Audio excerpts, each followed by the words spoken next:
Cet instrument est une lyre gauloise d'il y a 2000 ans, reconstituée. Bien, merci pour ce live. Merci. Alors donc il est vraisemblable que les Gaulois aient pu entendre ce type justement de mélodie. C'est pas impossible. Par contre, on n'aura jamais accès au répertoire? Si, lorsqu'on trouvera un vinyle de moins 75 avant Jésus-Christ.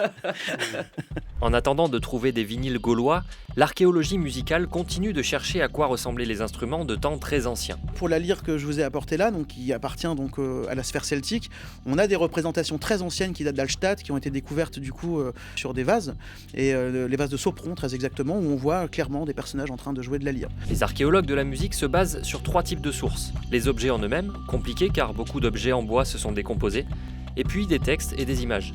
Pour cette lyre, une source précieuse a été ce buste retrouvé dans les Côtes d'Armor en 1988. Mais pas que.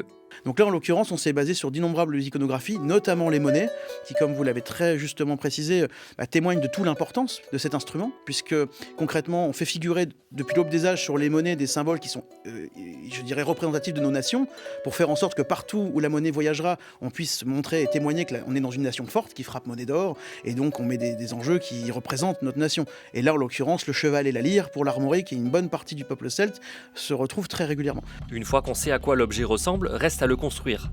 Et pour savoir avec quel type de bois, l'idée est de procéder à des prélèvements palynologiques. Ça consiste à faire des carottages dans le sol et par la présence des pollens, identifier la répartition des essences, donc des espèces d'arbres sur le territoire qui nous intéresse. Et à partir de là, on savait donc potentiellement dans quels arbres étaient fabriqués ces instruments.